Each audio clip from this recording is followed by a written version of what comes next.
सर्वप्रथम मैं इस कार्यक्रम में अपने समस्त दर्शकों, श्रोताओं एवं विद्यार्थियों का अभिनंदन करता हूं और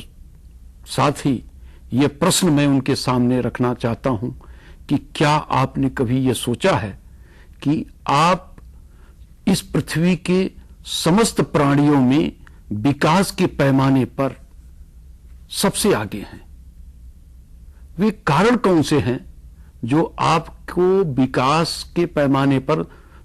सबसे ऊपरी पायदान पर आसीन करने में मदद किए हैं? निश्चित रूप से आपका जो जवाब होगा उसमें जो कारण निहित होंगे वे इस प्रकार होंगे जैसे आपकी बुद्धि, आपका विवेक, आपकी तर्क शक्ति, आपके सोचने की शक्ति। शायद ये सब कारण हैं जिनके आधार पर आप कह सकते हैं कि हम मनुष्य सभी सबसे विकसित प्राणी हैं। लेकिन मित्रों, मैं यहां पर आपके उन सभी कारणों को स्वीकार करते हुए एक और अहम महत्वपूर्ण कारण भी उसमें हम सम्मिलित करना चाहेंगे, वो है हमारी संप्रेषण की क्षमता। आज हमने जो विकास किया है, जो हमने एक ऐसा मानव समाज बनाया है, जो आज हमने पूरे विश्व को एक गांव के तौर पर तैयार किया है, वो शायद हमारी संप्रेषण की क्षमता, हमारे संचार की प्रौद्योगिकी के कारण ही संभव हो पाया है। लेकिन जहां हम एक तरफ इन प्रौद्योगिकी का प्रयोग करते हुए काफी आगे बढ़ चुके हैं, वहीं दूसरी तरफ हम उन विधाओं का भी अपने जीवन में संप्रेषण के लिए प्रयोग कर रहे हैं जो बहुत पहले से हम मानव उसका प्रयोग करते रहे हैं। इनमें एक विधि है जिसे हम साक्षात्कार कहते हैं, अंग्रेजी में इसे इंटरव्यू कहते हैं। ये विधि आज भी प्रयोग में लाई जाती है किसी जानकारी को प्राप्त करने के लिए, किसी का मूल्यांकन करने के लिए या अपने विचारों को एक दूसरे के साथ आदान प्रदान करने के लिए। प्राचीन काल में जब मनुष्य जंगली जीवन जी रहा था, एक समूह में एक स्थान से दूसरी जगह भ्रमण कर रहा था, तब भी समूह में अपनी बातों को दूसरे व्यक्ति तक पहुंचाने के लिए वो आमने सामने कुछ ध्वनियों के माध्यम से, ध्वनि संकेतों के माध्यम से और अपने हाव भाव से अपने विचारों का आदान प्रदान करता था। लेकिन जैसे जैसे उसका विकास होता गया, एक जगह वो सेटल किया अपने को, अस्थायी रूप से एक जगह रहने लगा, तो उसमें कुछ संकेतों को उसने बराबर प्रयोग में लाने लगा और धीरे धीरे धीरे कुछ ऐसी बात बनी कि कुछ संकेत, ध्वनि संकेत और जो चिन्ह उसने विकसित किया, उससे जो है भाषा का विकास हुआ। और जब मनुष्य भाषा का विकास कर लिया, भाषा के माध्यम से, शब्दों के माध्यम से अपनी बात को एक दूसरे तक पहुंचाने का कार्य करने लगा, दूसरे की बात को स्वीकार करने लगा, तब भी साक्षात्कार का महत्व उतना ही था जितना कि वो बहुत पहले प्रयोग में लाता था। साक्षात्कार एक ऐसी विधि थी या आज भी है जिसमें मनुष्य आमने सामने खड़े होकर के, बैठ करके एक दूसरे की बात को सुनता है, समझता है तथा अपनी भाव भंगिमा के माध्यम से अपनी प्रतिक्रियाओं को व्यक्त करता है। कहने का मतलब यह है कि साक्षात्कार एक ऐसी विधि है, एक ऐसी संप्रेषण की कह लें कि व्यवहार परख कार्यविधि है जो बहुत प्राचीन काल से, संभवतः जब से मनुष्य का इतिहास है तब से और अब तक चलती आ रही है। इसके रूप बदलते गए, स्वरूप बदलते गए, लेकिन साक्षात्कार की महत्ता कम नहीं हुई है, बल्कि आज भी उतनी है जितनी की पहले थी। आज जबकि विभिन्न संचार माध्यमों का आविर्भाव हुआ है, उद्भव हुआ है, विकास हुआ है, तब भी लोग साक्षात्कार के माध्यम से एक दूसरे से ज्ञान प्राप्त करते हैं, एक दूसरे से सूचनाएं प्राप्त करते हैं, संदेशों का आदान प्रदान करते हैं। चाहे वो दूरदर्शन का कार्यक्रम हो, चाहे रेडियो का कार्यक्रम हो, या साहित्यिक कार्यक्रम हो जिसमें किसी व्यक्ति का, किसी विद्वान का साक्षात्कार लेकर के जो भी ज्ञान, जो भी सूचनाएं प्राप्त होती है उनका प्रकाशन किया जाता है। तो कहने का मतलब यह है कि साक्षात्कार एक ऐसी विधा है संप्रेषण की जिसका इतिहास काफी प्राचीन है और आज भी साक्षात्कार संप्रेषण के लिए उतना ही अर्वाचीन है। जहां तक साक्षात्कार की परिभाषा का प्रश्न है, यदि साक्षात्कार शब्द का हम विश्लेषण करें तो ये पाएंगे कि इसमें दो शब्द हैं, साक्षात और कार। साक्षात और कार का मतलब हो गया, साक्षात का मतलब होता है कि हम आमने सामने सम्मुख होकर के बातचीत कर रहे हैं, और कार का मतलब यहां पर है किया गया। जो आमने सामने खड़े होकर के, सम्मुख होकर के जो ज्ञान लेने और देने का कार्य किया जाता है उसे हम साक्षात्कार कहते हैं। दूसरी बात जो महत्वपूर्ण है वो ये है कि साक्षात्कार क्यों किया जाता है। निश्चित रूप से साक्षात्कार, जैसा कि मैंने बताया, कि ज्ञान के आदान प्रदान, सूचनाओं के आदान प्रदान, संदेशों के आदान प्रदान के लिए किया जाता है। लेकिन मुख्य रूप से साक्षात्कार अगर आप देखें तो उसके जो उद्देश्य हैं वो ये है कि हम किसी व्यक्ति से कुछ पाना चाहते हैं, कुछ ज्ञान लेना चाहते हैं। अब ये ज्ञान लेने के पीछे भी कोई उद्देश्य हो सकता है। जैसे मैं आपको बताना चाहूं कि एक विद्यार्थी अपने प्रोफेसर के पास जाता है और कुछ सवाल पूछता है, कुछ प्रश्न पूछता है, तो ये एक ऐसा साक्षात्कार है जो कि जिसके अंतर्गत विद्यार्थी कुछ पाने का इच्छुक है, कुछ सीखने का इच्छुक है, कुछ लेना चाहता है, इसलिए वो अपने प्रोफेसर के पास, अपने गुरु के पास, अपने शिक्षक के पास जाकर के कुछ प्रश्नों के माध्यम से कुछ ज्ञान प्राप्त करने का प्रयास करता है। तो एक उद्देश्य यह हो गया कि साक्षात्कार के माध्यम से हम किसी विद्वान व्यक्ति से कुछ ज्ञान प्राप्त करना चाहते हैं। दूसरा जो उद्देश्य है, अक्सर आप सुनते होंगे कि किसी व्यक्ति को साक्षात्कार के लिए बुलाया गया है और अगर वो साक्षात्कार में पास हो जाता है तो उसको किसी पद पर पदासीन किया जाएगा या उसकी नियुक्ति की जाएगी। यहां पर देखें तो साक्षात्कार का उद्देश्य यह है कि जो साक्षात्कार देने वाला व्यक्ति है उसका साक्षात्कार लेने वाला व्यक्ति मूल्यांकन करना चाहता है।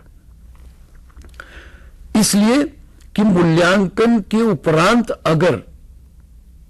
जो अभ्यर्थी है,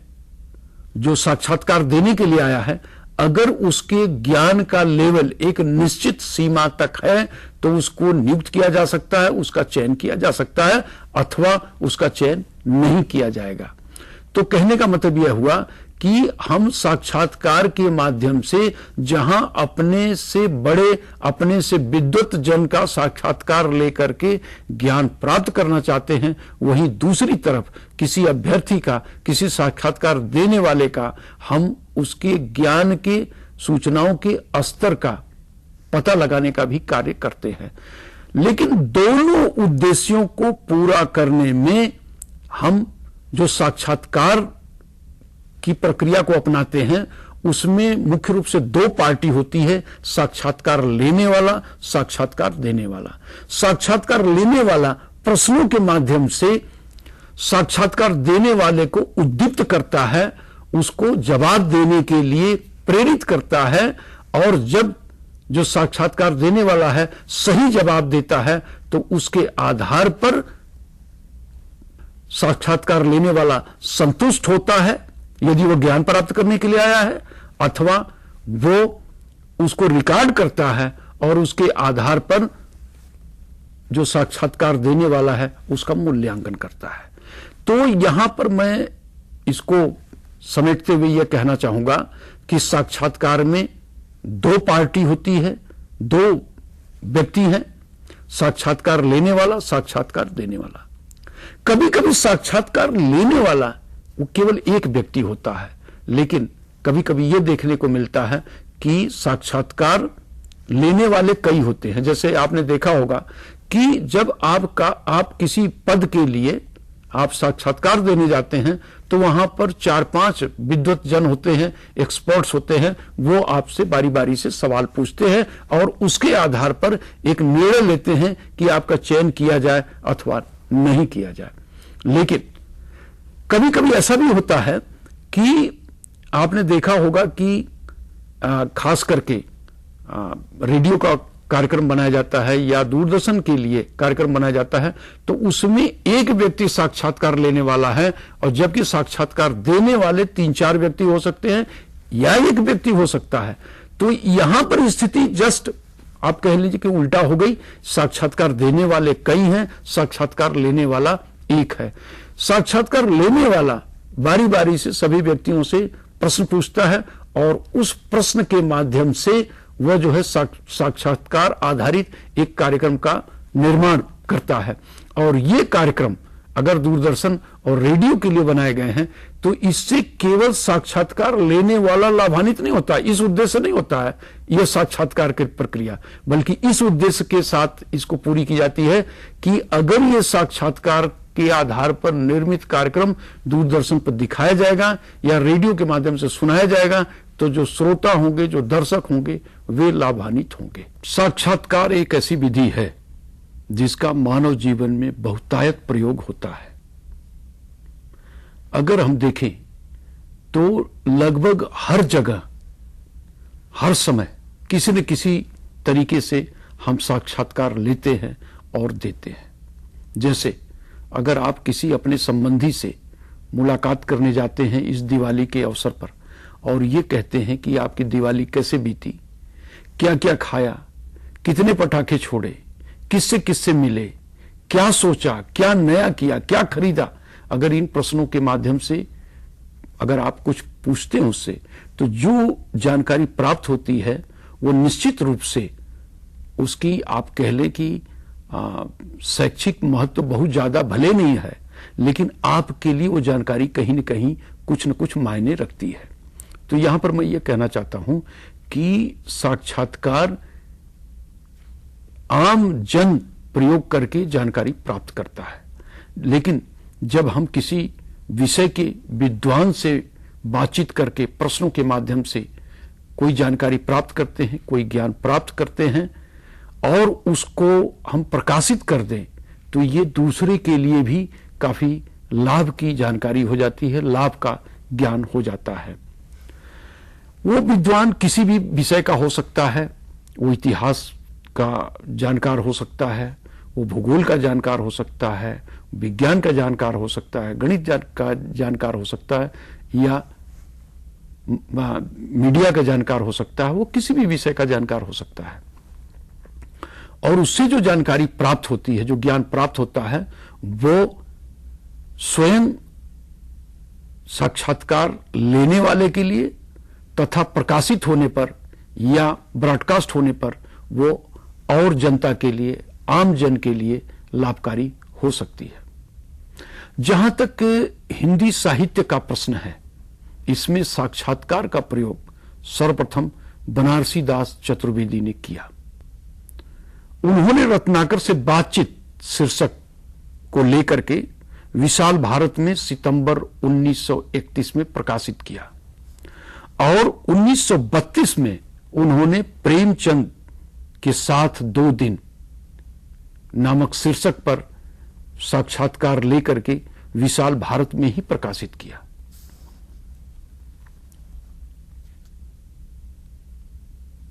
बेनी माधव शर्मा की कवि दर्शन इस विधा की प्रथम और स्वतंत्र कृति मानी जाती है। पदम सिंह शर्मा कमलेश ने मैं इनसे मिला 1955 के नाम से हिंदी के प्रमुख साहित्यकारों का साक्षात्कार प्रस्तुत किया। आगे चल करके हिंदी की बहुत सारी पत्र पत्रिकाओं में, उदाहरण के तौर पर हिंदुस्तान और धर्मयुग में बहुत सारे विद्वानों के साक्षात्कार प्रकाशित हुए। जिनसे आम जन के साथ साहित्यकारों का, विद्यार्थियों का काफी लाभ हुआ। अब यहां पर एक प्रश्न उठता है कि हिंदी साहित्य में साक्षात्कार आधारित किसी साहित्य के सृजन के लिए क्या कारण है जो हमें प्रेरित करते हैं। यहां पर मैं आपका ध्यानाकर्षण करते हुए एक बात यह बताना चाहूंगा कि जब भी कोई व्यक्ति अपना अनुभव, अपना ज्ञान दूसरे के साथ शेयर करता है, उसका आदान प्रदान करता है, तो ऐसा नहीं होता कि केवल शब्दों के माध्यम से, वाक्यों के माध्यम से वो अपनी बात दूसरे तक पहुंचाता है, बल्कि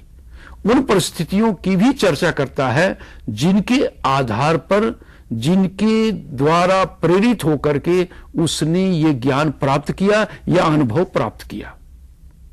दूसरी बात यह होती है कि जो साक्षात्कार लेने वाला है, चूंकि वो साक्षात्कार देने वाले के सम्मुख बैठा है, तो साक्षात्कार देने वाला अपनी भाव भंगिमा से, अपने अशाब्दिक संप्रेषण के माध्यम से जो बात बताना चाहता है उसको इतना स्पष्ट कर देता है, इतना प्रभावशाली ढंग से प्रेषित करता है कि साक्षात्कार लेने वाले के मन पर एक अमिट छाप बन जाती है। और जब इसका प्रकाशन किया जाता है तो निश्चित रूप से जो अपनी भाव भंगिमा के माध्यम से अपने अनुभवों को जो साक्षात्कार देने वाला शेयर करता है, वो निश्चित रूप से उस साहित्य में झलकता है। तो यहां पर मैं ये कहना चाहूंगा कि साक्षात्कार का एक बड़ापन, एक जो प्लस पॉइंट जो है वो ये है कि इसमें आमने सामने बात होती है, और जब आमने सामने बात होती है तो बात भले विस्तृत हो जाए, लेकिन विस्तृत बात में बहुत सारी बातें इस प्रकार आ जाती हैं कि हालांकि वो पूछी नहीं गई हैं, लेकिन फिर भी वो बातें आ करके पूछी गई बात के उत्तर में जो बात बतानी है उसको सुदृढ़ कर देती हैं। इस प्रकार जो साक्षात्कार की विधि है, संभवतः मेरे हिसाब से, जैसा मैं सोचता हूं, ये एक प्रबल साधन है अपने ज्ञान को, अपने अनुभवों को दूसरे के साथ आदान प्रदान करने के लिए। अब आइए चर्चा करते हैं कि साक्षात्कार कितने प्रकार के होते हैं, इस बात को लेकर के। वैसे तो मैंने शुरू में ही आपके सामने ये बात रखी कि साक्षात्कार दो प्रकार के होते हैं। एक प्रकार के साक्षात्कार में हम किसी विद्वत जन से ज्ञान प्राप्त करते हैं, इसके लिए प्रश्न पूछते हैं। इसमें साक्षात्कार लेने वाला कुछ पाना चाहता है, साक्षात्कार देने वाला कुछ ज्ञान, कुछ अनुभव, कुछ सूचनाएं देता है। दूसरी प्रकार के साक्षात्कार की भी जो हमने चर्चा की, उसमें दो पार्टी हैं, दो समूह हैं। एक साक्षात्कार देने वाला, दूसरा साक्षात्कार लेने वाला। यहां पर साक्षात्कार लेने का उद्देश्य यह है कि हम साक्षात्कार देने वाले का मूल्यांकन करते हैं और जानने का प्रयास करते हैं कि उसका ज्ञान किस हद तक है, उसकी क्या सीमा है, उसका क्या स्तर है। वैसे तो साक्षात्कार को विभिन्न मानदंडों के आधार पर अलग अलग तरीके से देखा जा सकता है, लेकिन विषय वस्तु के लिए यदि हम साक्षात्कार के प्रकार को देखें तो वे इस तरह हैं: साहित्यिक साक्षात्कार, राजनीतिक साक्षात्कार, ऐतिहासिक साक्षात्कार, वैज्ञानिक साक्षात्कार, सामाजिक साक्षात्कार, आध्यात्मिक साक्षात्कार और समसामयिक समस्याओं पर आधारित साक्षात्कार। तो मित्रों, ये रही बात साक्षात्कार के विषय में, जिसके अंतर्गत हमने जिन बिंदुओं को लेकर के चर्चा किया वे हैं साक्षात्कार और मानव जीवन, साक्षात्कार की परिभाषा, साक्षात्कार का विकास और अंत में साक्षात्कार के प्रकार। इसी कार्यक्रम के अगले भाग में मैं आपसे चर्चा करूंगा कि किस प्रकार साक्षात्कार की प्रक्रिया को प्रभावी बनाया जा सकता है। दूसरे शब्दों में, साक्षात्कार लेने वाले की क्या विशेषता होनी चाहिए, साक्षात्कार देने वाले की क्या विशेषता होनी चाहिए, और साथ में मैं उन सोपानों की भी चर्चा करूंगा जिनका अनुगमन करके, जिनको अमल में ला करके हम साक्षात्कार की प्रक्रिया को संपन्न करेंगे।